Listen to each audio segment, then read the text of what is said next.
doing this too at the same time.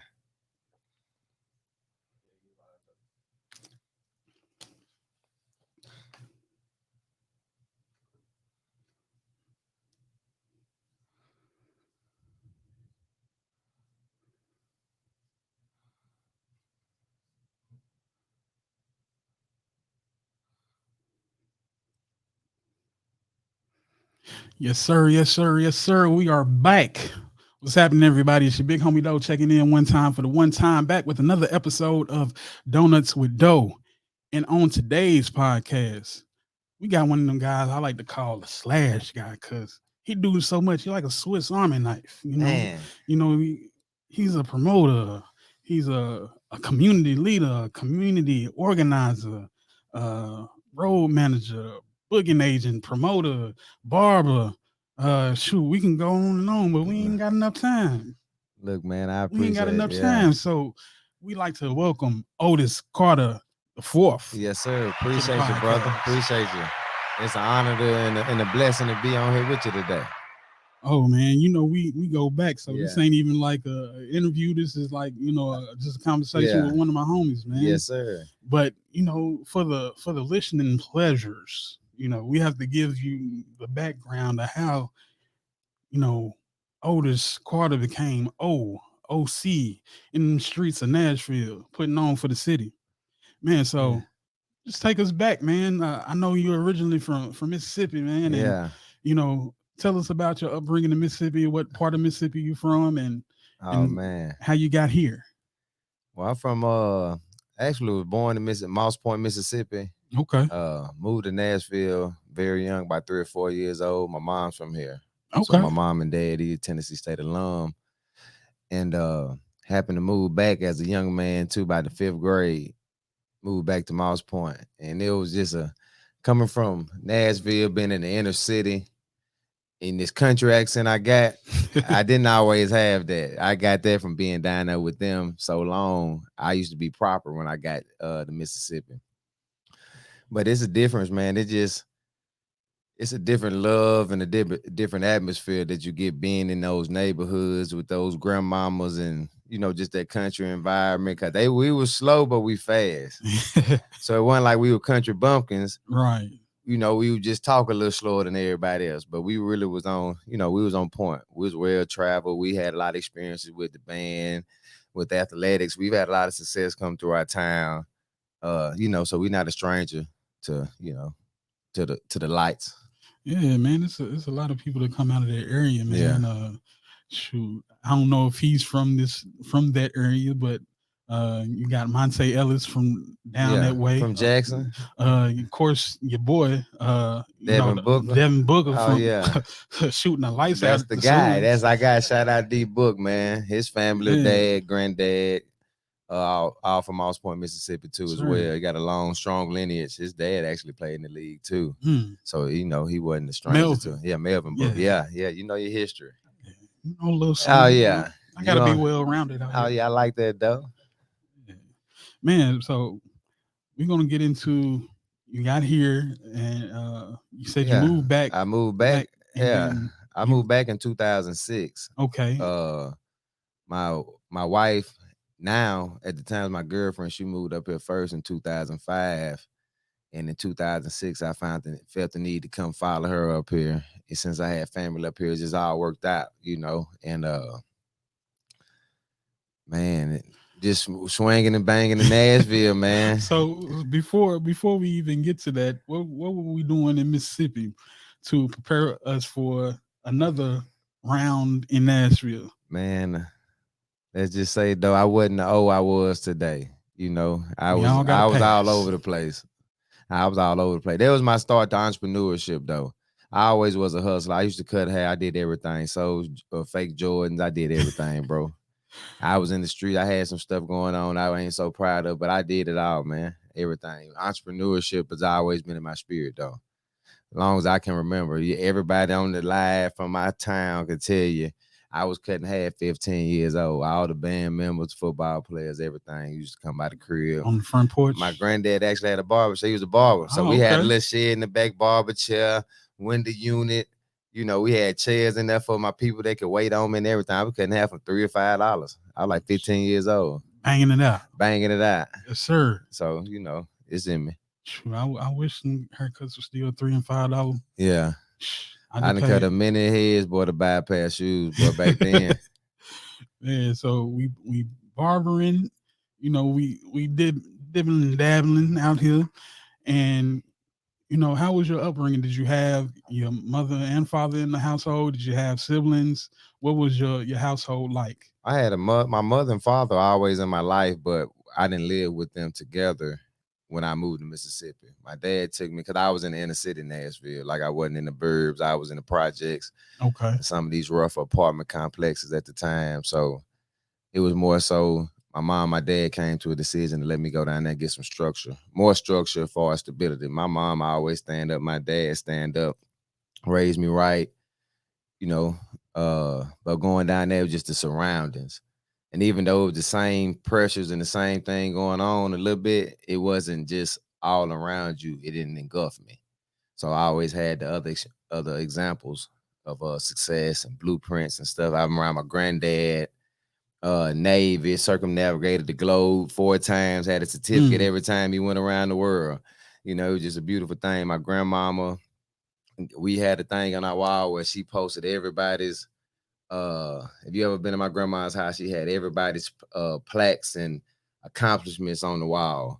So when I moved down there, I didn't have anything on the wall. So mm, I'm looking at my dad, my granddad, and my uncles, my aunt, everybody, all they account whether athletics, academia, music, whatever. So it kind of inspired me to get something added to that wall with yeah, my name on it too. yeah, because you the fourth, so Oh yeah. you got Otis Carter, you got Otis Carter Jr., you got Yeah. third, Yes, so you sir. got to. Yeah. Hey, Yeah, I gotta ain't add no to that. fourth on Ain't no there. fourth on there. So what we doing, man? Yeah, so it was just that, and I didn't realize that drove me until you get old and realize, dog, you looking at the accomplishments of your family, you looking at greatness every single day. Every time I walk through the door and walk out the door, I see these wall full of plaques. I'm talking about like 40 and 50. We start floating over to the other wall when I started getting my accomplishments at that time, because they was already filled up from the generation before me. Okay, you got siblings? Did you have any I got a siblings? brother, a older sister, and a younger sister. Okay, Yeah, we didn't grow up in the same household. I'm my dad's only child, okay, but we close. We close. They my folks. I love them. I love big sis. Me and big sis grew up together. Grew up together until I moved to Mississippi. Then coming just visiting my little sister and little brother. Until I moved up here and could become full time.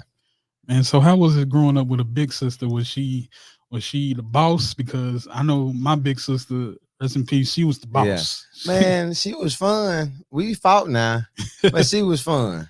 My sister was fun. She was cool, man. She took care of me too. Mama having to work, dad having to work and stuff like that. I spent a lot of time with her. She took care of me. She didn't really boss me around too much. It was more so just keeping me guided. Okay, So she ain't okay, really just enforce anything just to be a mean big sis or anything like that. It more so, hey, you ain't gonna do that. Cause she grew up in John Henry Hell. okay, So she wasn't gonna let me fall by the wayside if it was on her watch. You know what I'm saying? So right. yeah, she was true. She was the truth. Growing up with your sister, you in Nashville. Let's go to your high school. How was high school? What was Oh O man, into high school? music. I was a band guy, man, 100%. But I Oh, played sport. you was a band geek. I Was was that? 100% band geek. I'm talking about band geek. But my generation made band cool in our school system. Like we was the guys. Like It's it's band wasn't nothing. it's different. I say band is different coming up in the South. Yeah. Like, I use the term band geek because it's Nah, that's that's what we. I mean, but we proud band geeks though. but in the South, Yeah. oh, you gonna pick Yeah. up an instrument, you gonna You learn go something. try. You gonna Yeah. at least learn something because all of our greats come from that. The Yeah. Commodores, Earth, Wind, and Fire, they all come from you know picking up an instrument Yeah. at a young age. Right. And fortunately we didn't have the culture down there where we talent shamed. It was cats that could sing, cats that could play instruments, you were the athlete. We didn't really have that culture, but we did. I gotta say that on camera. my generation, that class a year or two before me, all the way up to the year or two after me, band didn't have a cool or positive connotation in my city, in Moss Point. It was just something to do. It was predominantly white. The black kids weren't really interested. We got a black band director when I was in the ninth grade, and my dad was the assistant band director, and that kind of drove that influx of black students in, and we sauced it up. So after we've been had a solid band ever since. We kind of changed the reputation. We made it cool. So now you in Moss Point, you could be in the band, don't have to worry about getting teased or janked or anything. You straight. Y'all was in there playing radio hits. We playing radio hits, man. The football team finally had something they could get crunk to. They come to, I told you I cut their hair. So I'm cutting at least 7, 8 of the players' hair. They come, man, y'all really had us cranked, and they winning state championships, the band cranked. It was just a good environment. High school was cool, man. And high school was cool. I wouldn't trade it for anything in the world. We had a fun experience at Moss Point. So what happened in high school that molded you into wanting to go to college? And, what are we doing after high school? Man, it was the band, bro. Like like I said, the class 2 before me was graduating when I started getting into the band. A couple of those cats like Terrence Suge Davis, he went to Jackson State. Okay. It was in the band. And he was one of the cool guys, but he didn't necessarily have the cool band directors his whole career. He got like Prof Muhammad his last year, and my daddy like his last year. And he ended up going to HBCU, but he used to come back and we visit school visits. And he up there cool. Like he one of the cool cats. And if I had to single-handedly give the credit to one person that kind of influenced me to go to besides my dad going to TSU and just people in my family, but somebody around my peer, my age, going and saying, and I'm looking at him like, oh man, that's some cool shit, man. It was him. Man, I had a cousin like that, cousin named Booger. Yeah. Down in Corinth, man. He was in the band High Stepping. Yeah. And I remember, seeing him in the band. They had parades like for homecoming. They call it homecoming down there for the black schools in that area where my mom's from. And I remember him coming down the street, high stepping. I can see that like vividly. He had on them Deion Sandals. Yeah. Yeah, man. So I can see how, that inspired you to, to go further into Alcorn State. Yeah. Alcorn, man, listen, we went down there deep too. We went down there with a big class. It was some of us went to Jackson State and some of us went to Alcorn. And that was the time of my life. That's when I remember the first song I learned. That's how that impacted me. That D.O.U.G.H, I like it. After the school song, we played I Like. That was our first song we learned in college. And I remember the first time getting on campus. Yeah, the first day on campus. I'm with my grandparent, with my grandmama, my aunt, my dad, they dropping me off. I got on a fit like a polo shirt, some Eastlands at the time. Hey, shout out to Eastland. Shout out to Eastland, man. Hey, for all y'all young folks watching this, that was before Sperry's. Yeah. You had the Eastlands. And they were way more durable than the Sperry's too. Sperry's getting over. Eastland, I had them Eastlands on, a nice little leather belt. I'm clean, thinking I'm going to like a college walkthrough. Man, Grip, we was in that band house about 15 minutes. He kicked the parents out. Y'all go home. He said, hey, y'all better go put on something comfortable. Man, went to y'all got 15 minutes. Had to go way across campus with our bags that we haven't even had a chance to unpack yet. Put our stuff on. He put that music in front of our face. We learned that song, those 2 songs, that first day of band camp. Oh, wow. I remember like it was yesterday.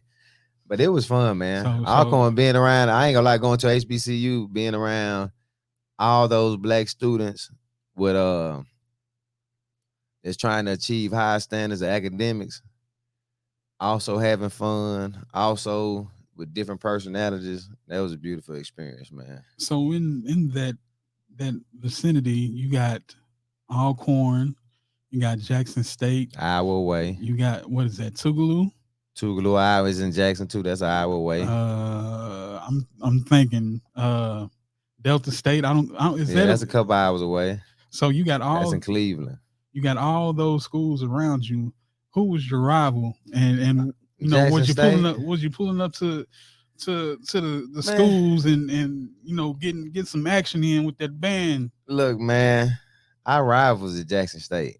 No disrespect to Mississippi Valley, but the Okay, big dogs were Alcorn and Jackson State, and Jackson State always had the numbers.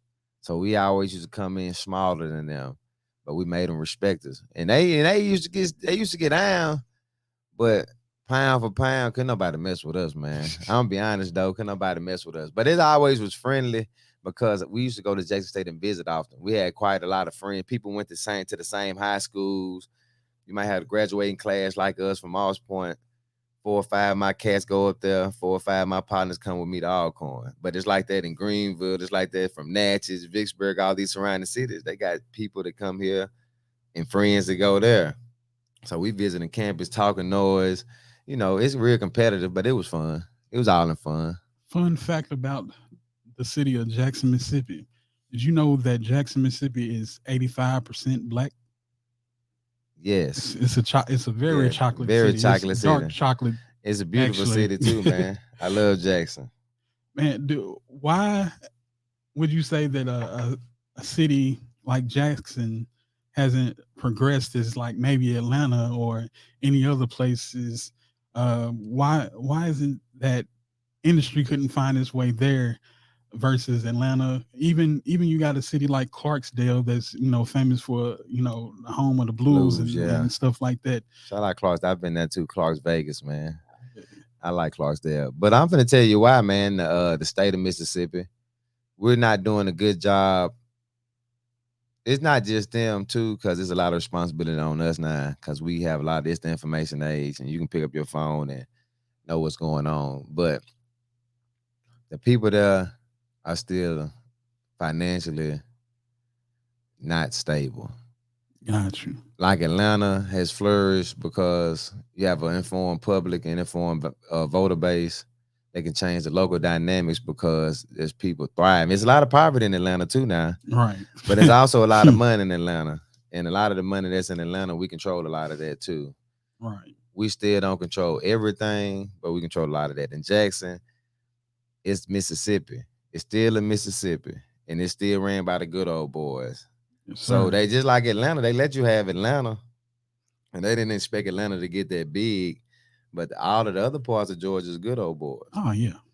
So if you go to North, South, East Georgia, whatever, that's good old boys. Atlanta just got the metropolitan area and it just kept on growing. You got to, it's just different, man. Nah, The state, Mississippi is Mississippi too. It's like Louisiana. Why you think New Orleans had a stranglehold on like tourism and culture and everything, but it hadn't got over the hump yet either. exactly. They'll get the 600,000-700,000 population, the hurricane, some crime or something. They'll have flight of the city and it go down to 300, 400, 500,000 people again. People leaving.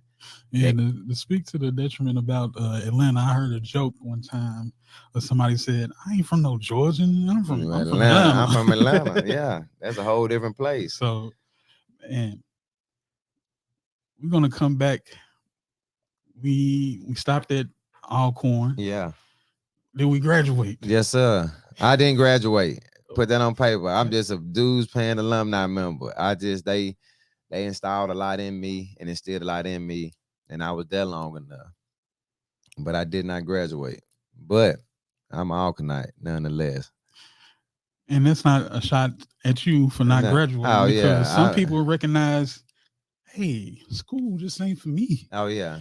I didn't graduate Right. from I was going to say high school. I graduated from high Yeah. school, y'all. Christian County, class of 2000, Paducah Tillman, Yeah. all that.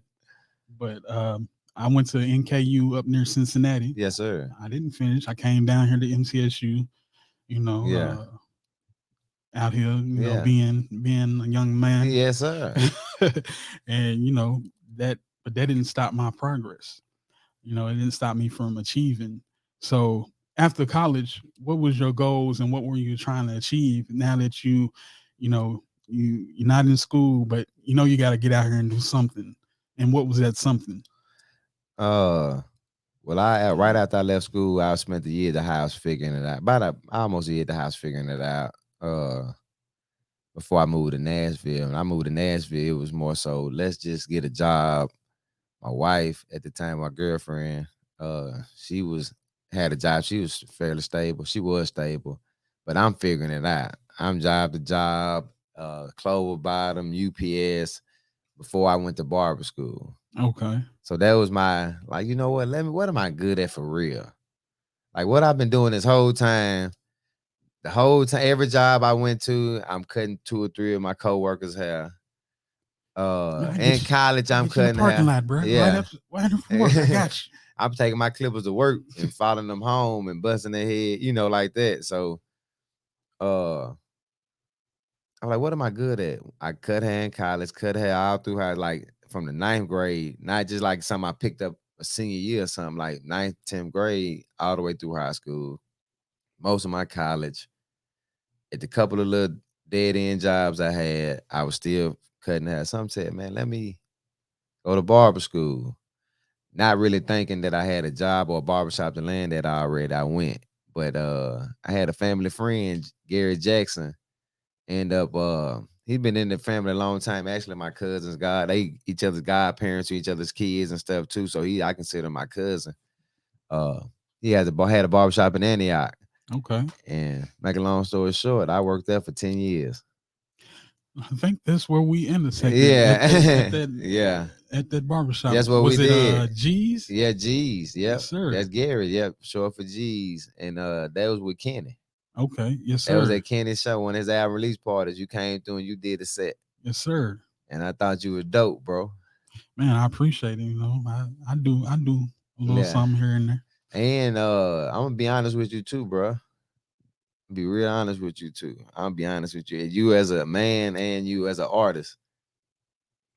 And me as a man and me and my lack of I wasn't as well rounded at the time I met you, right? So you was the first person I ever heard make quote unquote Christian or clean rap sound cool to me. Word. Like for real, bro. Like Lecrae cool and made dope songs. But you talking about like a rapper, like a spit, like a hip hop head, like a Bun B or a Pimp or you know what I'm saying, like a 3000, somebody can rap in the sense of hip hop sense. Like Derek Mine or somebody like that, they can Shout rap out to like, Derek yeah, Minor. that's my guys.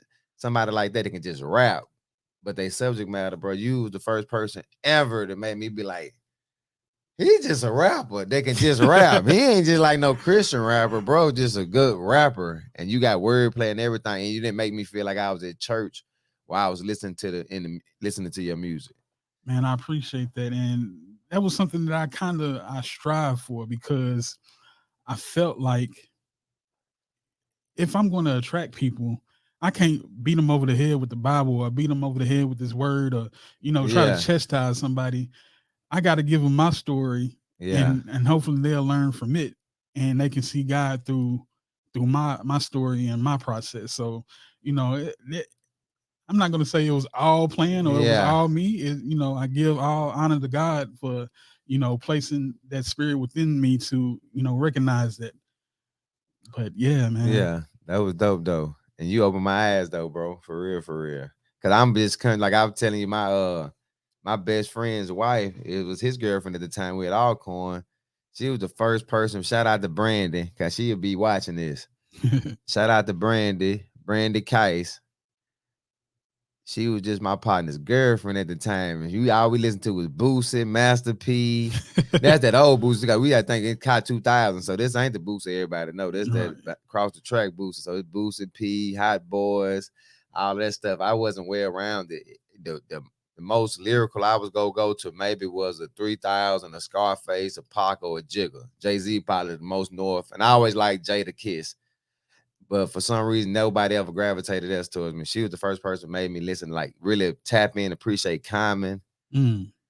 She had some underground tapes of Kanye West before he even came out, before anybody knew who he was when he was just a producer, like, cause he's from Chicago. Okay. So she had those mixtapes that he had floating around out there before Jay-Z and them really let him rap. Big Kanye fan, Slum Village, Tribe. She put me on a whole lot of music, man, and kind of just scaled my mind up as far as my musical taste. Nas, I think I already listened to Nas, but she had like she was a Nas head. You feel Okay. me? he my favorite rapper right now. Okay. You know what I I'm saying? mean, So he's shout out to Brandon. Shout out sis. yeah, he one of those artists that we kind of age. He aged well, and we Yeah. can still grasp his, his concept and his, everything that he has going on. It's like we grew up with him from being just Yeah. a guy from the projects that had Mm-hmm. a cold sword to somebody that's taking over Yeah. the entrepreneurial Yeah. side of the Yes. business. Yes, So sir.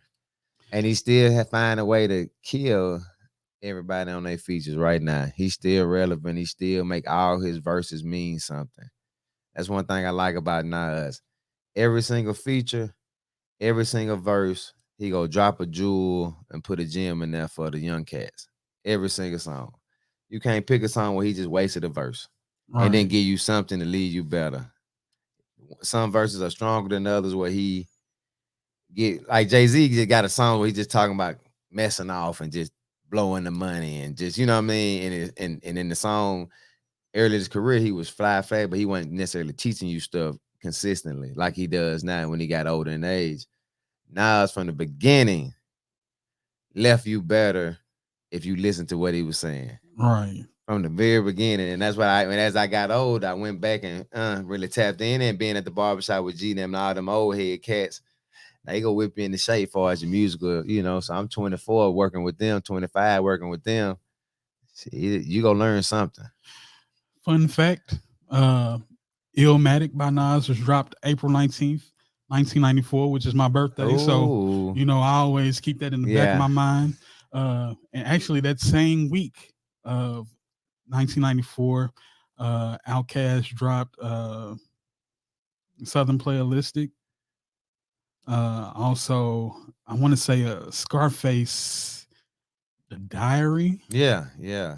That's Yeah, one of my all favorite. I know in that same Yeah, like week or that same month yeah. they dropped. That's a Anyway, that's a hell of a birthday that's present my fun as a young fact. man, as So a 12-year old. Yeah, right. yeah. So we in Nashville, we living and dabbing, cutting hair, and it says here that you do a lot of stuff. You manage artists and you do promotions for artists. So how did that bug bite you while you was out here, you know, cutting chopping everybody up, I know you had to run into Um, to some artists and be like, "Hey, bro, I want you come on the road and fade me up or something." It had to be some type of conversation like that while Man, you was out here. I really don't know the moment it clicked on me, but being in that barber shop and having various jobs and moving around the city in different capacities, going out, uh, networks between my wife's friends and stuff like that. It just started my my social network started to build, and my partners around the time they bought a club. So as I'm hanging out and inviting people out and telling people to come through and in the barbershop and people's ear, hey, we got this going on, we got this going on. I really just started helping them promote, quote unquote. I really wasn't managing the club per se, but I had a lot of influence on certain decisions being made. And I guess that was the bug that bit me. Like, man, I can get a few people. I'm getting 20, 30 people to come out to this spot right here to hang out, have some drinks and stuff. And my folks, they compensate me and stuff. But I was like, how do I scale it up a little bit? How do I change it? Because I'm tired of being out all night. And I got a shout out to DJ Legacy. She was the first person I had that conversation with. Like, man, I've been staying out, helping these guys promote the club and partying and stuff. I'm gonna get home 3, 4, 5 in the morning, 3 or 4 days a week. Though, having a wife or having a fiance at the time or an old lady, that ain't gonna be keep on flying Yeah. consistently. Oh, All it, right, it. come on. Hey.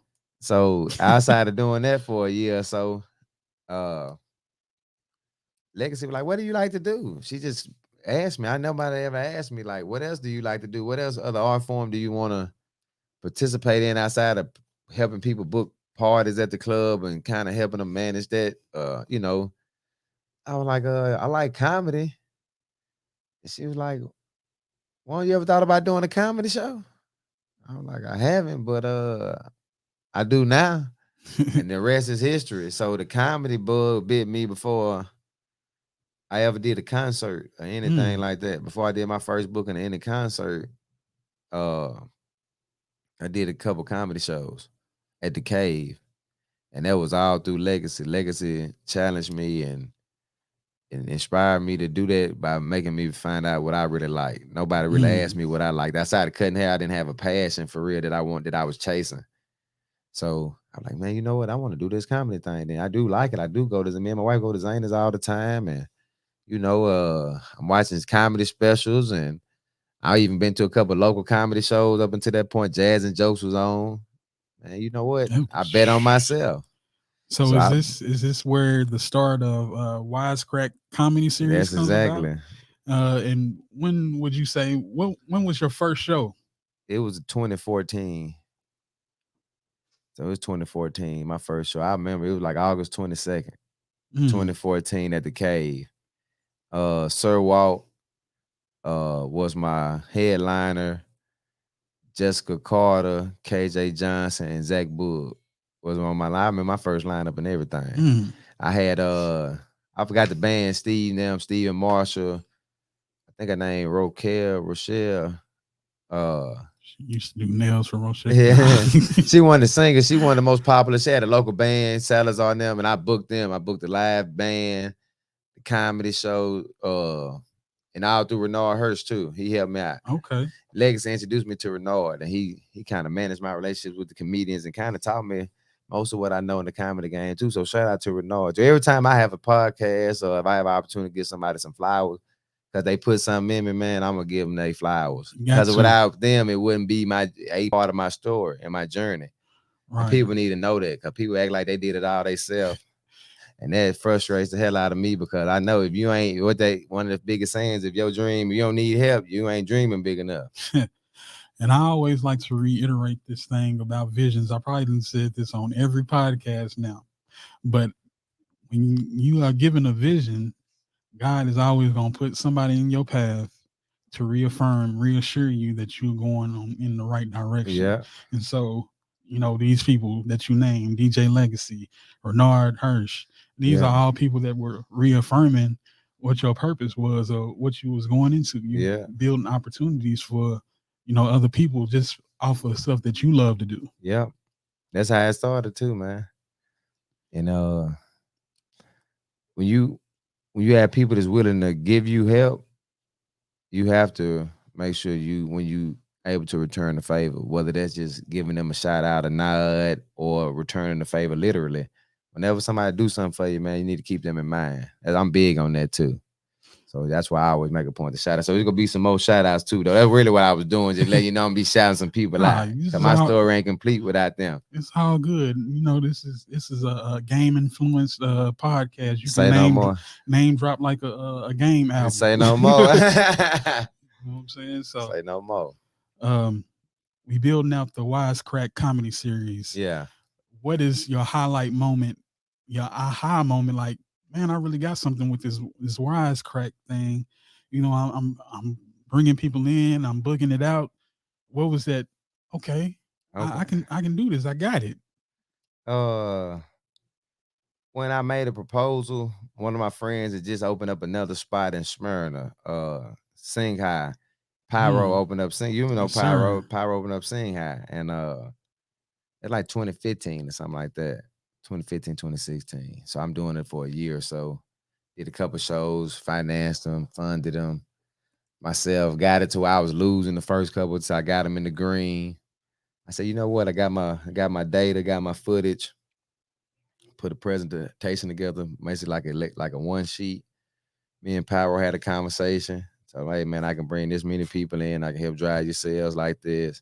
If we do a partnership that includes this, and we did that for almost 3 years. Mm, So being able to do business independently as a promoter in one establishment for a bi-weekly comedy show on the out, not depending on the Nashville market, but the Smyrna market that was virtually untapped at the time. That was my moment right there. I was like, man, about 2 years in, Like, man, we really been going for 2 years. Like every 2 weeks, I got people coming from the barbershop, got people coming from the jobs I worked at, and at the barbershop too, I gotta go back. I gotta go back a step. Besides my partner Clint, like the cats that I was, they 10 years older than me. The guy G 10 years older than me. So all Mm, his partners and they my big dogs. You feel what I'm saying? right. I was the young bull. You gotta think I'm in my 20s when I started working up there. So they in they mid-30s. When it's coming to going out Nashville nightlife, they asking me for my advice. Mm, Cause I wasn't like no young and dumb 25 or 26-year-old. I was always cultured and what I'm saying, on a certain player level to where I was a mature. I move around. They used to ask me where to go and what to do and certain things like so they trusted me. So right. I provided good, consistent advice or have situations for them to pop up at and be safe and what I'm saying, had a certain level of decorum and privacy when they out because they all these guys businessmen, entrepreneurs or whatnot. So they trust me. So when I say, hey, I got a comedy show, a lot of that was fueled through my immediate network. And that's around the time when Leo Shout and out Leo. CMR shortly after that. And that's how I met Carl, my other partners at Ford Entertainment through that. So at that time, it was just me figuring it out. And and I wasn't doing anything with artist management. And I'm finna segue to that 'cause I know that's the next thing you finna ask me. But doing the comedy, when I'm doing the comedy shows, Leo is doing artist management. Mm, You feel me? okay. He's doing artist management. We kind of built that bridge together because I needed help doing the comedy shows. I'm traveling. I got a family. I got an old lady. I'm doing other stuff. We trying to do music, concerts, and stuff too. So I need a partner, somebody to be responsible when I'm not in town. Help count these books down and trust with the money. You know what I'm saying? And he my dog. He my young bull. Like I was the guys at the G's and them young bull. He was my young bull at the same time. So I'm trusting him with some responsibilities. So we just made it, locked it in as business partners. So he started teaching me and telling me about the artist management side of what he was doing as far as in entertainment. And I was told him about the comedy shows and booking these comedians without some of the stuff I learned from Renard and some of the stuff about production. I just picked up on myself, you know. I started taking the shows to Mouse Point with my partner, Jack Keaton, uh, North Mississippi with my partner, Boyce James, BJ, and CB Corey Bass and Dr. Basson now just doing, just spread my wings, man. And that's kind of how that comedy took off. And they kind of just getting on the road and on relationship with these venues and different things in different parts of the South trickle down to the events and the music. So would you say that being in that shed back in the day, Oh cutting the yeah, yeah, oh hair, yeah, that definitely. did that give you your business acumen? Yes, Did that, prepare you for, yes. barbering on a bigger level, then come into That social collateral, leveraging those relationships into a social currency to where people will mm, trust you. Cause I'm in the chair form relationships with people way back then. My friends will tell you right now, I've been the same way for as just being myself and being speaking up on certain things and being in my own lane and having a certain level of integrity to where people just trust my word, man, because I ain't out to get nobody, bro. You know what I'm saying? I ain't gonna lie to you. The party probably ain't gonna be popping. I'm gonna tell you the party ain't popping, even if it's my party. Cause I want you to come if you go come anyway. So I don't want to right. come because you like, cause you'll never trust me again. So I'm always big on that. People just trust my word on that, man. I ain't stealing from nobody. I ain't lying to you, certain things like that. So and I'm on Facebook Live with it. So if anybody think I've done something different, they'll comment and rebut what I'm Pull out the saying. receipts. Pull out the receipts. But I ain't worried about Put them that on the because I table. done right by people. So just in conversation, keeping people secrets in the barber chair, find out what they like, being able to send them certain places, even if it doesn't involve me or my people, just making sure they have a good time. Then when I finally have something for that person, I can tell them. You know what I'm saying? They be like, "Hey, Doe got this going on. You probably want to be there, even if I got something. I might have something young and ratchet going on, and that ain't necessarily for you this weekend. But Right. I'm gonna send them to your spot, and they have a great time. Then they might come back to me and be like, a month later, I got my little cousins coming to town. Oh, I'm finna take them out to a little spot, some young stuff. What you want to do? Hey, I got this young and ratchet for you. Then they come and support me anyway when it's time. Right. You ain't gotta lie, shuck people out, man. So that's kind of my reputation. Been keeping it 100 with people, so they trust Let's me. let's talk about for a second the importance of the barbershop in the black community. Oh man, like I say, it helped me spread my wings. So it's the it's the it's the therapy, it's the lounge, man. It's the long couch for a lot of cats. It's a lot of cats. I've seen my partner G stop people from shooting people, man. Mm, I seen him real big homie the neighborhood. mm, Hey man, pick that paper. You don't live outside of my shop, bro. We all pay out rent over here. People don't want to pull up and step on your like really dictate things, like really stop you. I remember one time I'm coming out the barber shop and a guy was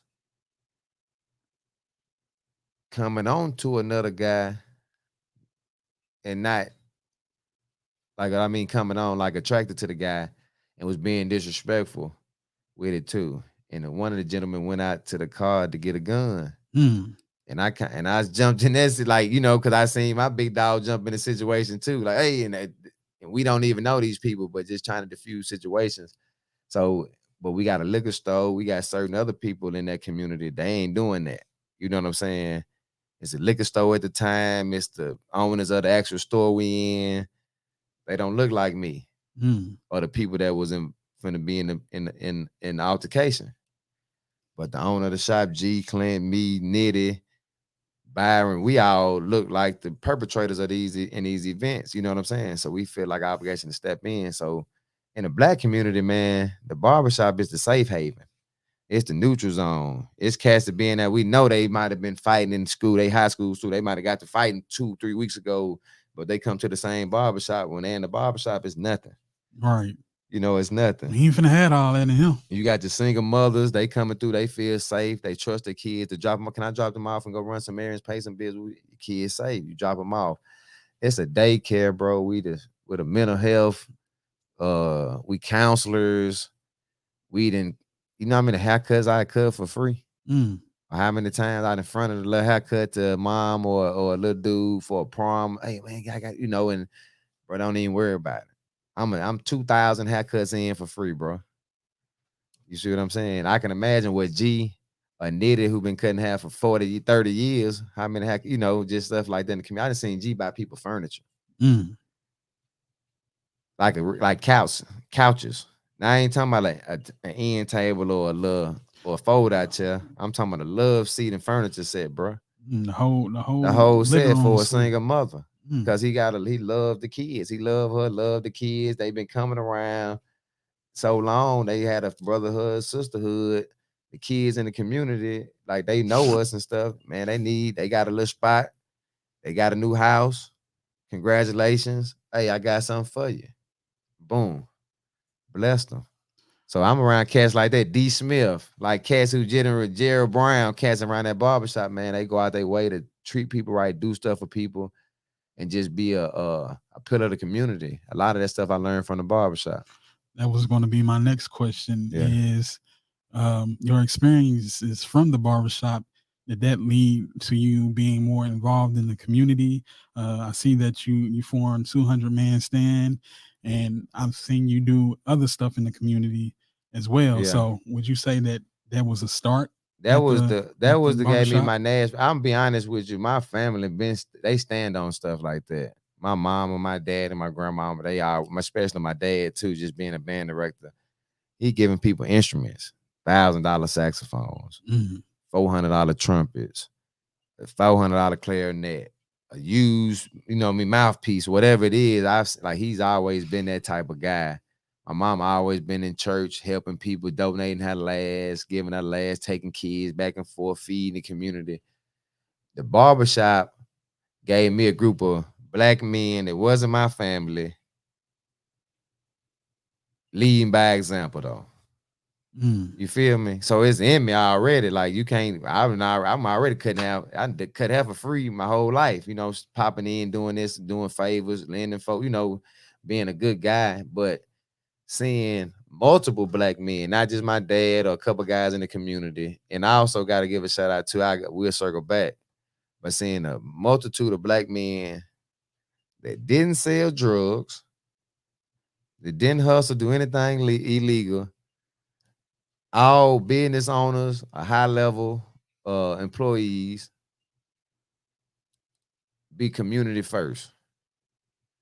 That's my first example of that as a young man in my early mid 20s. Mm. Cause in college you growing. A lot of the men in college I know from seeing them instead getting content, they doing that in their communities like me. But that was my example of seeing it grown men really getting down and caring. You know what I mean? The 200 man stand started through music because uh me and Hambino just in the music scene in Nashville, meeting each other, linking up, and he knowing my character and I'm knowing his character. He called me to the table, like, bro, I see what you really like, what you do, and what you how you really are. Let's I gotta play. I can't do it without you. Mm. So I was honored, bro. Even thought about me. The 200 man stand wasn't my idea. It was Hambino's idea. You feel me? Okay, shout out And him, Bino. shout out, that's my brother. And he bought me, had a vision that he seen I could help him complete in his journey. So he like, bro, I want you to be my partner. We partnered and we bought in other cats. And at our board, we got Sky Ferrari, Chris, all the Ford Entertainment folks, you know what I mean? But we got a strong core of brothers that we do good work with now. But it all started with a vision from Hambino. And the work he seen me do came from me having a platform that you do what I do that my parents raised me at the barbershop. You feel me? That's all it is. So you got to get it in. You got to be in your steps to it, though. You got to be in your first. Then you got to have a way to showcase it. Right. Then you got to have other brothers that believe in you, help take it to the next level. So that's how it was. My folks put it in me. The barbershop helped me showcase it. Then the team I needed was Hambino to help take it to the next level. So that's We'll, how that journey went. we'll say that a seed was planted doing cutting hair. It led you to the barbershop. Guys at the barbershop watered that seed. Yeah. Then after that, you have I can't remember all the steps in photosynthesis and all Yeah. that stuff, but Yes. Yeah. your seed Yeah. spreads. It attracts it attracts bees. It Yeah. attracts people that come Yeah. to pollinate and go back out into this world and help spread that positive message or the positive activities that you're doing. Yeah. And what kind of activities are you doing when you're involved in That, 200?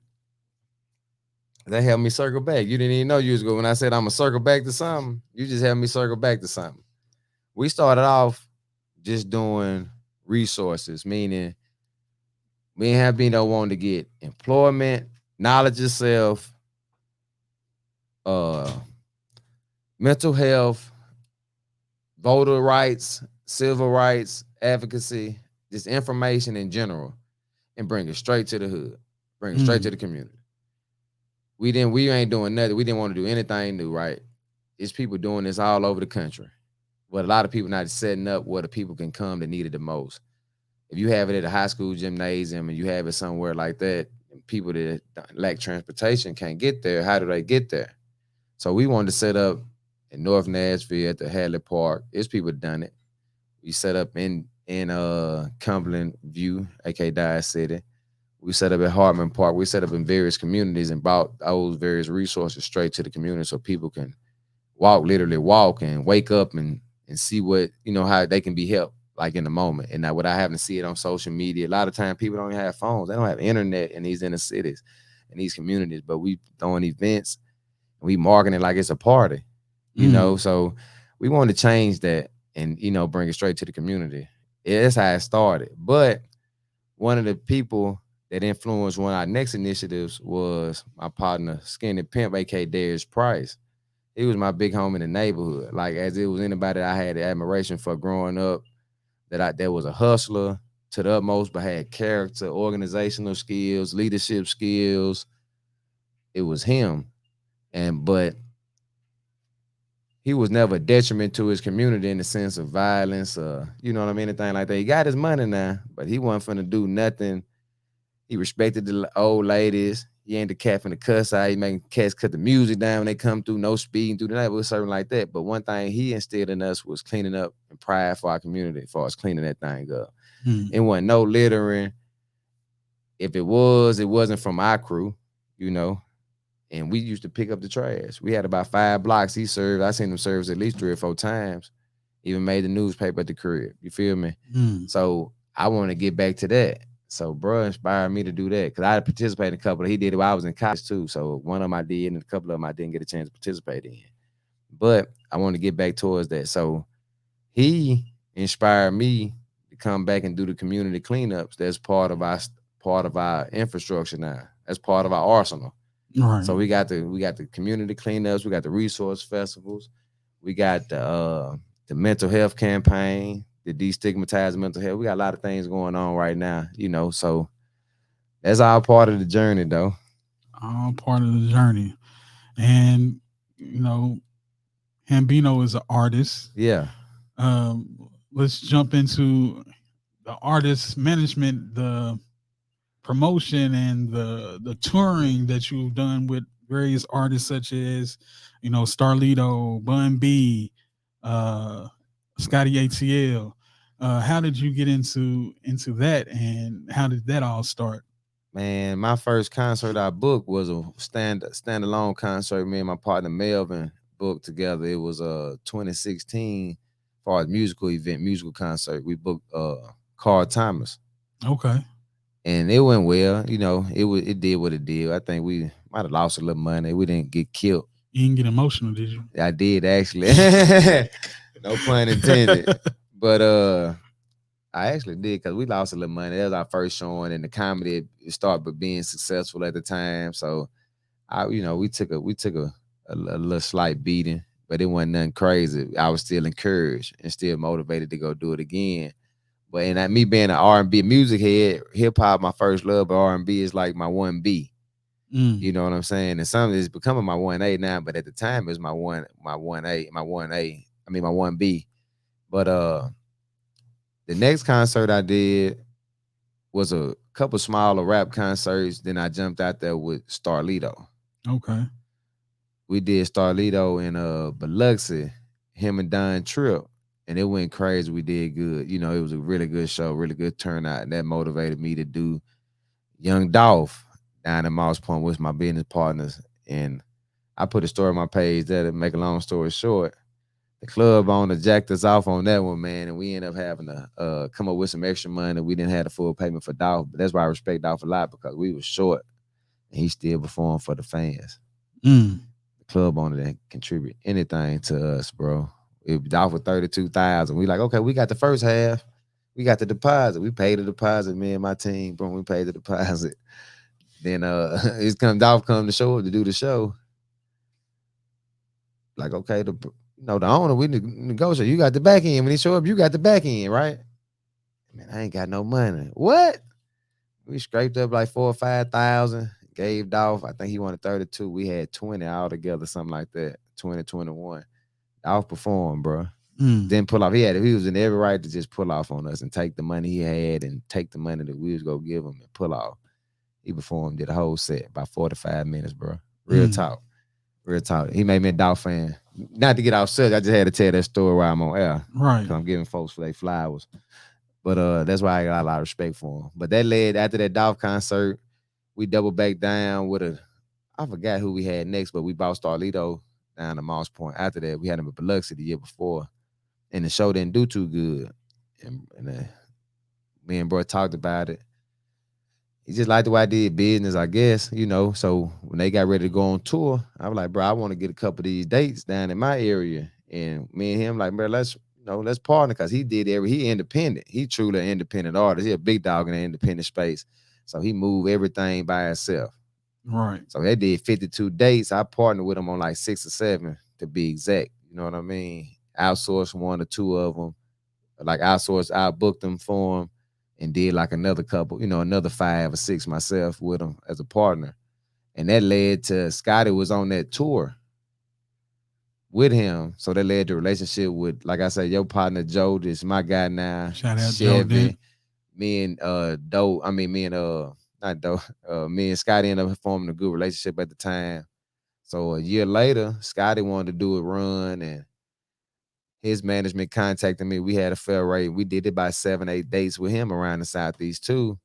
Mm. Then that led to an opportunity. The Bun B and Starlito 3 days, that 3 show run, that was Capo. Shout out to Capo. Shout out to Vato for real. He a real one for real. That's my guy. But he thought about me, he was like, bro, I really want to do this Bun B. And I was like, bro, you ever,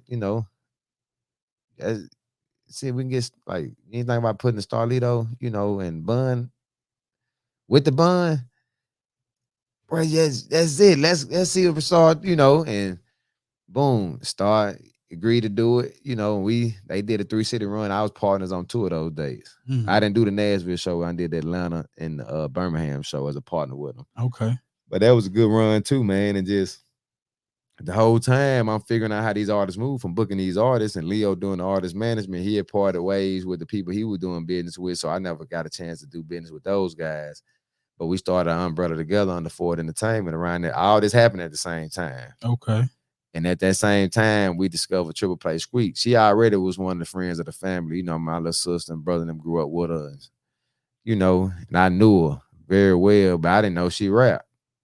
She was just little sis, you know what I'm saying? Little Right. homegirl. So I didn't know she rapped at all. I know her mama, dad, everything at the time. Ain't know nothing about her talent. Now that's a whole different thing. When Instagram first got to going, I wasn't really on it like that. Then my little cousin, which is her best friend, sent us a video. Leo said, "Man, you been knowing Squeak already, bro. Bring her in for a meeting." Man, we bought her in for a meeting. She was a young thing too. Told her the vision we had for her, the vision she had. We listened to the vision she had for us for herself. It lined up, and the rest is history. So we here now. With Squeak took on Sky Ferrari, Ty Fula, Dre Palindrome. We worked and consulted with a multitude of artists in the city. Some of the biggest, some of the most, some with the most traction. We consulted with some of the up and coming cats too. So we've been all over the place, man. We just try to stay reputable and do good business. That's Right. all. All our artists, we try to be fair. Try to do everything the right way. So what my partner told me, when you take the elevator, you ain't really built for the journey. That was my partner. That was Jerome. Mm. Said you take the stairs, you built for the journey. You got the muscles. Then if you fall, you only stumble back one or two steps. You keep on proceeding forward. The elevator crumble, you crash. You done for. Right. So we've been taking our steps. So we ain't been moving the fastest, but we've been moving right. Consistent. Consistent. That's the word of the Yeah. day Yeah, in we've been this consistent. game is consistency. Yeah. Because you can Yeah. have all the talent in the world, but if you're not consistently, engaging with I call it the Al Gore rhythm, Yeah. because it's Yeah. Al Gore's internet, right? Mm. I so, like that one though. so if you're not engaging with the algorithm, then you kind of just lost in the Right. sauce. So consistency is something that you have Yeah. to have You in better. in any business actually, and so you got Triple Play Squeak, you got other artists, and the brand is being built and it's coming around strong. It's being Yeah. built strongly. You got shooters, you Yeah. got you present opportunities for other artists. Yeah. So how are you building this forward entertainment, and what's the main principles that you stand on while you are building this entertainment company? Man, the vision is to have an all-inclusive entertainment company. We can produce your events, your tours, everything from corporate to music to comedy, and we're one-stop shop for artist brand building and management. That's basically what we are, man.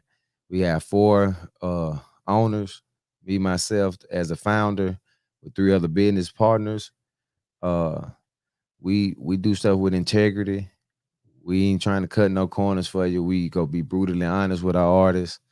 I think that's what the game is lacking right now. People are just pushing products that they don't even believe in as management, as people behind the scenes. And they know better, but they're not doing better. So we just, pride ourselves on doing stuff the right way, man. Every look ain't for us. We know that. Every fan ain't for us. We know that. We just trying to find out the ones that are. Yeah, you definitely have to niche down Yeah. in this era. Like I think a lot of people get lost trying to appeal to everyone, and everybody ain't for you. Yeah. You gotta So be cool with who cool with you. exactly. And that's the key to life. So we figuring that out with the music, man. And we still grinding now. You understand though? Like, so we still working, networking. We ain't in no shell or nothing. We believe in going, getting out, shaking hands, doing it organic. Everything ain't done. It's an internet. It's a online world, but it's still real life, and we like to deal in real life. So we still out shaking hands, doing shows, putting up, doing interviews, and all that too. Man, um, you come in contact with some greats, some people that have, gone on to, you know, to the next life. Yeah. And you actually came in contact with the late, uh, great Dick Gregory. Yes. Can you, tell about that experience, what you learned from the old man as far as, just even life lessons? Because, he was a person that he was a comedian, but also he was giving you Gang. game. Yeah. Well, first of all, I met coming from doing good business, having integrity, word of mouth travels. If you're doing stuff behind the scenes that's not good business, people go no. So one of my fellow comedy promoters out of Mississippi, Elton, he owns Carpe Diem Management. He manages quite a few internet stars and a couple rising comedians himself. They doing very well. And me being in Nashville as an independent comedy promoter and manager, him being in Mississippi, he's done the Dick Gregory show, a couple of them at the time. He he asked me specifically, "Hey man, can we get him in the Nashville market? Because he trusted me to do the business." So we bought him, and I worked out a deal with Basement East. We sold it out, and with that deal, I had to go pick the Gregor up. From there, he's like, he got you. He ain't flying. And he really ain't riding with no random person. So you got to be one of y'all promoters got to pick him up. So Pope like, man, go pick him up. I got a chance to spend time with him, pick him up. So as we ride, he really just an old man. He just, it wasn't anything so super uh prolific, he said. It was just more so him just recognize he told me a couple things that stuck with me. He said, damn, man, damn boy, you're a good ass driver. He told me I was a good driver. First of all, excuse my language. But Dick Gregory said that to me, so I had to repeat it verbatim. And he told me he could tell I had a good spirit. Mm. This is how me checking on, what just certain, I guess, I don't know. He just, just his old man intuition. He a bad boy, so he might just have a hell of an intuition. I ain't disagreeing with him, but he told me, he said, man, I could just tell you're a good person. Keep on doing what you're doing. And outside of that, man, he took him a nap and just talking noise. Hey, man, he just talking to. I think I might have cussed me out one time for having that air too high on him or something like that. He was cold in there. Man, cut that out. Just something like that. But he just a good dude, regular guy, nice guy. Took the time. What I noticed about him the most, it wasn't what our interactions was. It was his interaction with everybody else because he knew I Mm. was promoter. So our interaction was based in business, Yes. and we had to have a certain level of communication. But it was the fans after the show. You can Mm. ask Chuck Taylor, because Chuck Taylor came to me after the show. He's like, man, oh y'all, because Dick Ray was riding in my car, my Honda. He hopping in my car, I'm taking him to the hotel myself. And so as we getting ready to go, Joe, I mean, uh, Chuck was like, oh, you mind if I get a picture with Dick? I'm like, bro, you gotta ask him, I don't mind. I asked him, hey, OG, can I get a picture with you? Man, Chuck ended up getting a picture and talking to Dick Gregory for 30, 45 minutes right there in the front parking lot of Basement East. Mm. The front parking lot with the door open. Chuck and Dick Gregory having a real life conversation. I'm not even tapped into that conversation because I walk off and start talking to some other people and just let them do them. You know what I'm saying? If the OG want to pour into them, the OG pour into them. So I just walked off, and that what impressed me the most about Dick Gregory as being 80-some years old. Just did a show. It's about 11 o'clock at night. Sold out. He just did an hour headliner. On his way to the hotel, gonna pull out the parking lot, stop for a picture, and turn to an hour conversation with two random young men, black guys that he seen something in, like the assertiveness or something. But I just looked up, I'm peeping the game. I'm just around, talking, conversating. I'm just looking at him, and he turned in the seat and was genuinely engaging with these brothers. That was so impressive to me. that impressed me with him, man. I promise. Cause I would go get mine. You know, I'm the problem. I went and stepped there the day before he left and hollered at him again. I rolled him to the hotel, so I got to spend the time with him. Right. But to see the way he engaged with them, man, that was like, oh yeah, he ain't had to do that. Or he could have cut it short 10 minutes, 5 minutes, 10 minutes, but he was out there about 45 minutes an hour. Real talk. And that's why he was so blessed with Yeah. life, Yeah, he because was. he was able to take the moments and pour into somebody else what somebody had gave him years and years Yeah. and years ago. But when you are, I like to say, and I'm stealing this from Tony Evans, a Yeah. kingdom man, Yeah. that's what you do. You pour into the people around you, the people that's younger than you, Yeah. the people that need it the most. You know, Yeah.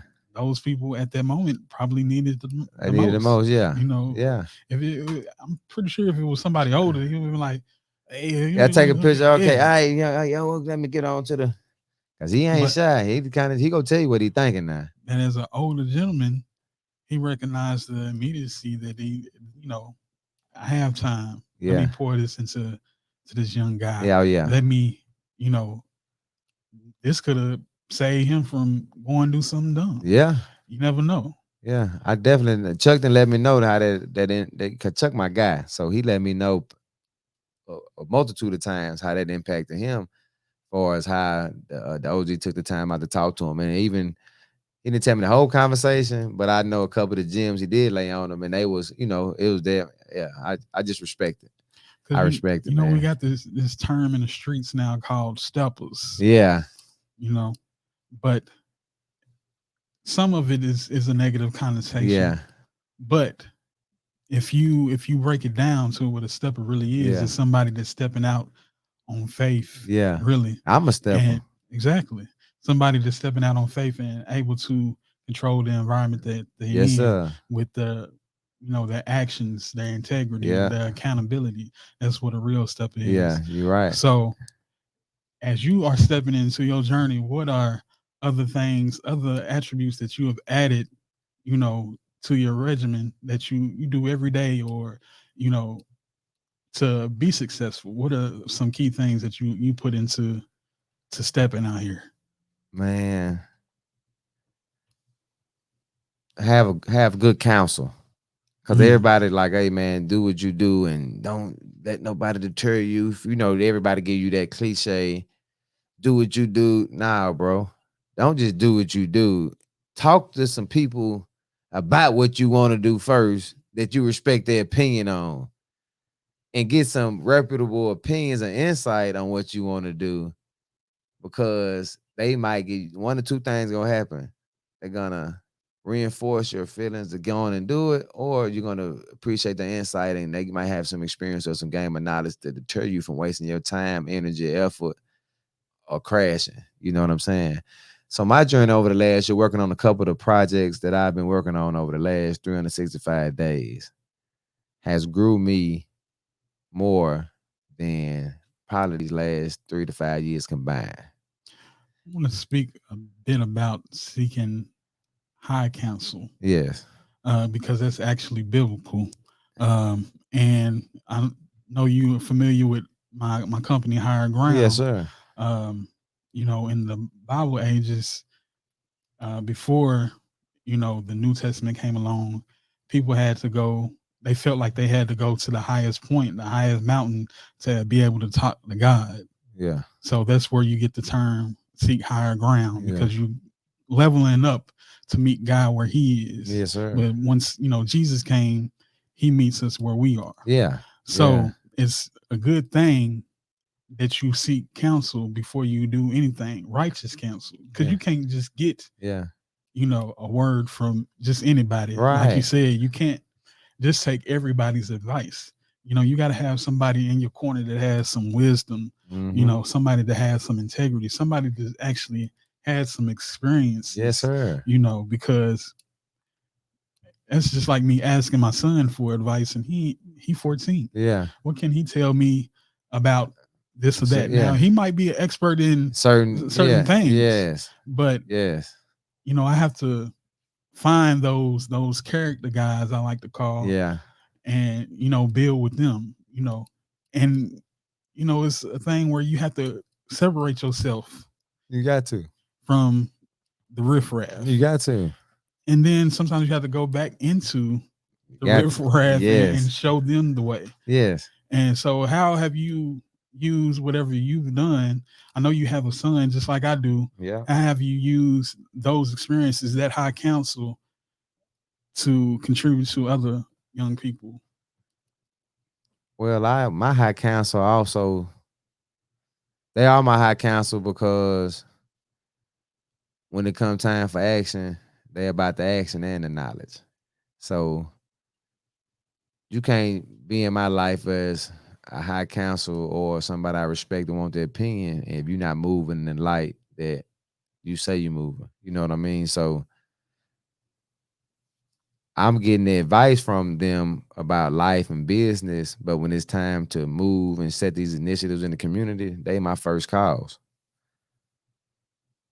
So that's how that work. You know, they pouring into the other stuff that we want to do as far as getting their communities. And I'm a vessel. They use me as a vessel. You know, so that's kind of how that work, man. I mean, even Jesus had 12 folk Right, with him. right. You know what I'm saying? Yeah. Some So you steppers. better. You see, Yeah. Peter had to cut somebody ear off, Right. and Jesus like, "Hey, bro, hey, hold For on, real. we don't do that. Come back, man. Yeah. I know you go to war for me, bro, and I Yeah. appreciate it." That's what Hambino big on. He always letting it remind in the community because we so quick to exile the young brothers that's, quote unquote steppers are about their business and all of that stuff. But they go be our most fearless warriors if we get their mind right for change, advocating. Those guys will go just like Hambino was once a detriment to society. Mm, And with knowledge itself and wisdom and learning and high counsel, that same passion and fearlessness, he would have went in there and did something to somebody or went to make some money. He uses that same fearlessness and passion to change his community. And that's not through force or some guy like coming in there to beat somebody up to change. He's going in there because he's not scared to be around the guys that shooters. He's not scared to be around the guys that still hustling. A lot of time we try to save people that's already getting saved in our community. Like I don't exactly. need like my son and your son don't need the same programs like some cats in the inner city. But then you have cats out here trying to counsel them like they doing something in the community. Like that's admirable. I respect it. I like it because they go need some outside guidance. But they already got circles and support He systems. got a daddy. You feel me? A Nah, dad and he his got. daddy got high counsel, so he got his uncle network. He already got his mama network, his auntie got his school network. He got so many networks that y'all already put in place for him. I like cats to get out there and push the line in communities that's really underserved, Mm, that really really need it. You know what I'm mm. saying? I always respect any help, but that's my part of my platform and my message. I tell everybody, I'm consistent with it too. If you're not in the trenches trying to change nothing, how far is your change gonna go, and how long is it gonna last? You understand? Even with this platform that you own, Donuts with Dough, uh, it's also a teaching ground for my son Yeah, to show him there's black men behind the scenes in different areas, different industries that make things run, make yeah, things yeah, happen. yeah, Because a lot of kids don't see that. A lot yeah, of kids think, "Oh, I want to be an actor," but who's the director? yeah, Who's the person that wrote the yeah, screenplay? Who's the person that actually brought the talent in? Who's the person that the casting director? yeah. And I'll say if those people don't look like us, it's hard to be like, well, shoot, I I could do can that do that. too. Yeah, So yeah. Oh that's yeah. also what this platform is about. My son, I always did. That's beautiful that you do that too, because I do that for my son too. Everything that I'm involved in, he knows I'm involved in it. I let him know who else has helped me be involved in it. I let him know exactly what's going on in these certain businesses and stuff. He know I do comedy shows. He know I do concert. He know I'm help produce music in the studio. He know this morning I was going to do a podcast. Mm, He would have been with me if I knew your son. He young, so your son, they wouldn't have been hang like that. But he would have been here just observing on his phone or doing something just so he could see me in action. But one thing I do is foster his community, his sense of community. mm, So I remember a shoe drive we did a couple years ago. That was actually his idea. He wanted to do it with him and Hambino's son mm. Cause he said, Dad, I want to do a drive too. Cause he says doing coat drives and shoe drives and backpack drives and school supply drives and all of this. He just came to me the idea one day like that. I want to do a shoe drive. I like, you want to do a shoe drive? He said, yeah, we can do it. Me and 12. Okay. I call him Bino. He like, hey, you let 12 know what. Yeah, he down. Let's do it. So he told me what he wanted to do. I got the community behind it. Hambino did his part. We got the National Association of Black Physical Therapists. Mm. My homegirl was the president of the Nashville chapter. Shout out Dana Mitchell. Uh, she set it up for her chapter to donate and come and work the event too. Mm. So it was spearheaded by two kids. They were 7 years old at the time. Oh wow. You feel me? So from that point, he telling me now in the spring he want to do socks and underclothes and stuff like that. Cause he see, you know, he on YouTube now. He getting to see what homeless people need and getting to see certain things that in the community he has knowledge of now that he didn't necessarily 2 years older. So he want to do that next year. We go work on that, you know. So I get the opportunity to work for his dream, That's dope, and that's man. big, man. I'm just proud of him and what he's doing too. If he even want to do that at his age, to even care enough to even think like that, you know. But it comes from you. Yeah, He's going to be a reflection of what he sees and wants to do what daddy do. yeah, That's why it's important to be in your child's life, even yeah, if you are co-parenting. yeah.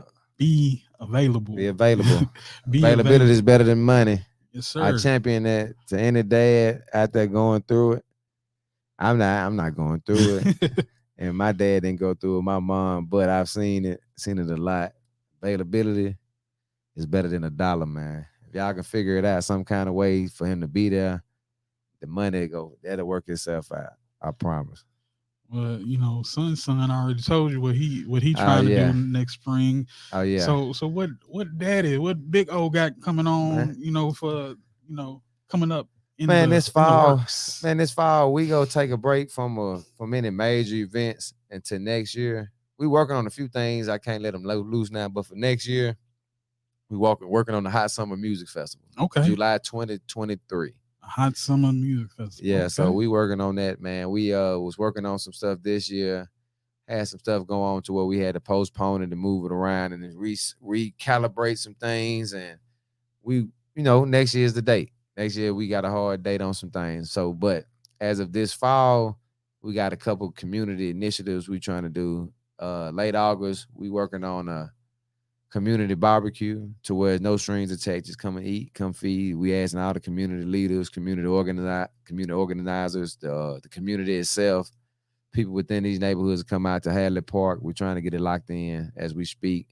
Now you gotta have some impossible meat out there. That's You know, me. you I'm a got pescatarian, bro. So some, we do like 4 vegan days a week in my house. yeah, man. Yeah, so I'm having the beyond. I like the beyond a little bit better than impossible. Yeah, my guy Carlos always be trying to get me to Yeah, eat what is that, cauliflower nuggets and yeah, I stuff like like that. that. Shout out to my homie And Carlos Loso, yeah, from Cashville. Cashville, Yeah, etc., yes, and the sir. Nashville Black Market.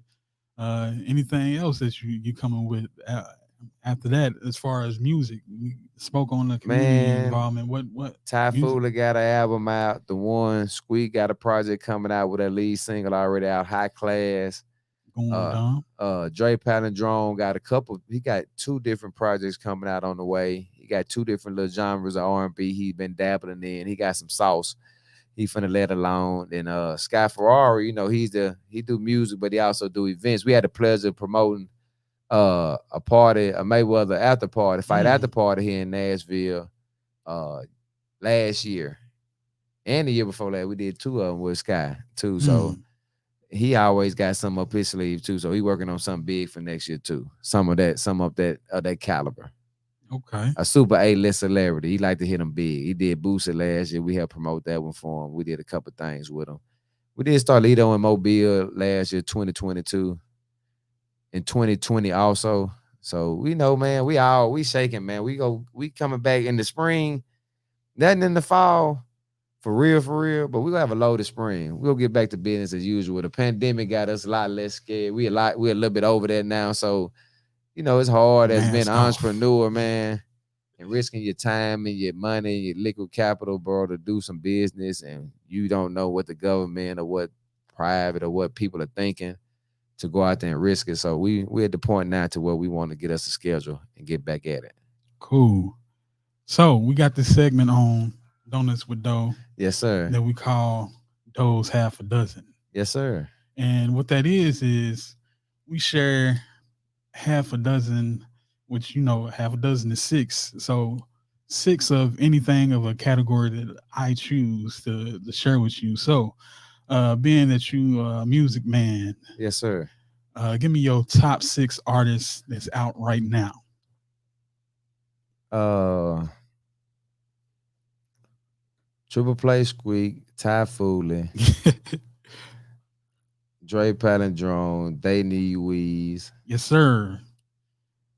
Starlito, and how many is that? I want to say that was 4 or 5. five. And I'm finna tell you who I love, man. That boy can just rap, man. I like that boy Trapper Mandela. Okay. He get Okay. down, man. He one of the best I ever seen do it. One of the best I ever seen do it right now. But that's just who I personally like. My personal top, regardless of what. I'm biased, obviously, Obviously. because I get to see the unreleased. I got to see the growth and everything like that. But if we went industry, they want the industry answer. I got one of those too. Okay. Hey, it's all on you. You can give them a dozen, baby. No, whatever. Y'all don't want to. Matter of fact, I'm gonna leave it right there. I'm gonna leave my list where my list at. Yes, I'm straight right sir. there. And They Need Weeze. Man, I shout gotta out. shout out They Need Weeze. I gotta add 7 on my list because I'll be I think you are. disingenuous. You said they need I weed. said They Need Weeze. Okay. Shout out to They Need Weeds. He actually we even got in the studio together before. And shout out to Capital Minds, Oh, my shout homie, out. That's my my Snipes Snipes and and Truth. Truth and Virgos and all them Yeah, all cats that, the over there. whole Magic, crew. all of them.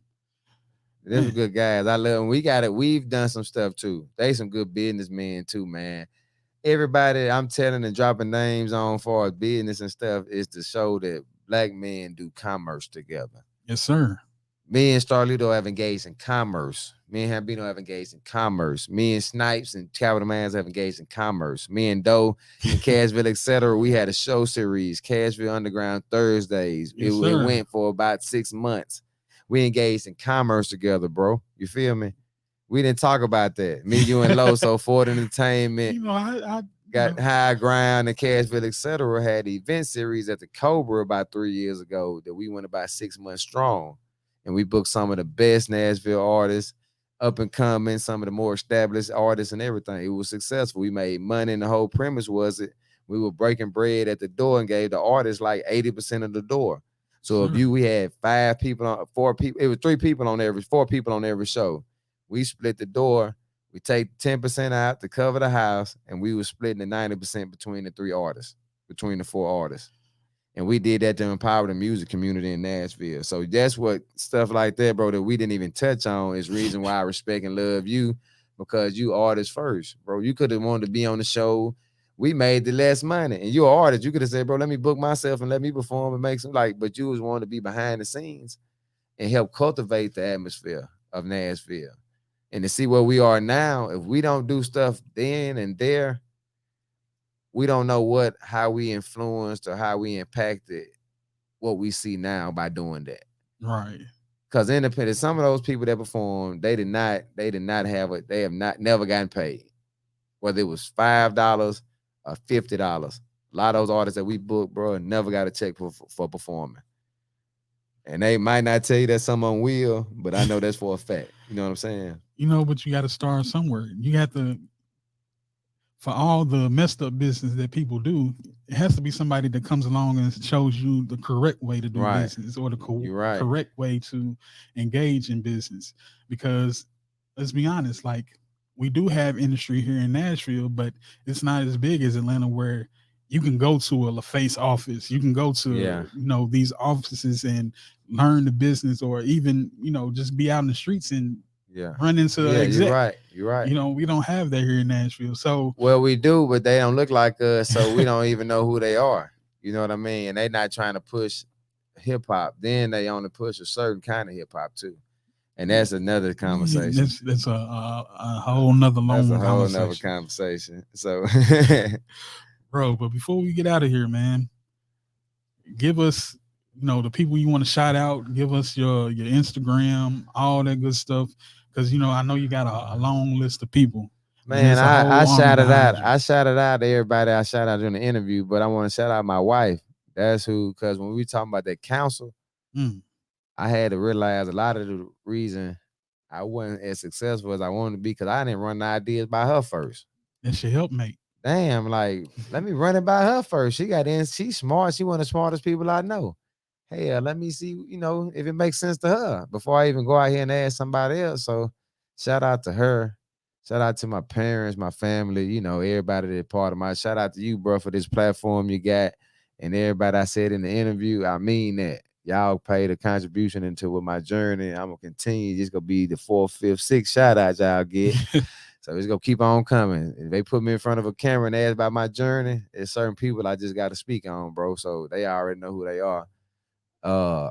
Letter O underscore forward on Instagram, Otis Carter the fourth on Facebook, WiseCracks Comedy on all platforms, forward ENT number 4 WARD ENT on all platforms. Follow us. We got great events. We have a certain temperature to our events. We not the average people doing the average things. We try to bring a certain little flair of feel to the stuff we do. You feel me? That's what sets you apart. One more shout out, Chris Johnson, one of my business partners and mentors. We didn't get to touch on some of the stuff, the bigger projects that I'm working on for next year that I mentioned that's in the works. I didn't have a chance to bring him up and shout him out because those projects are in the work right now. So when I circle back though, Oh, you definitely coming I'm gonna back. have a lot more stuff to talk about of what happened in the last quarter of 22 and all of 2023. So shout out to my OG Chris Johnson, man. This is just the introduction. You Yes, know what I'm sir. saying? This is like the start of the album Yeah, for Otis Carter. yeah, Then we gonna come back and hit them with them album cuts.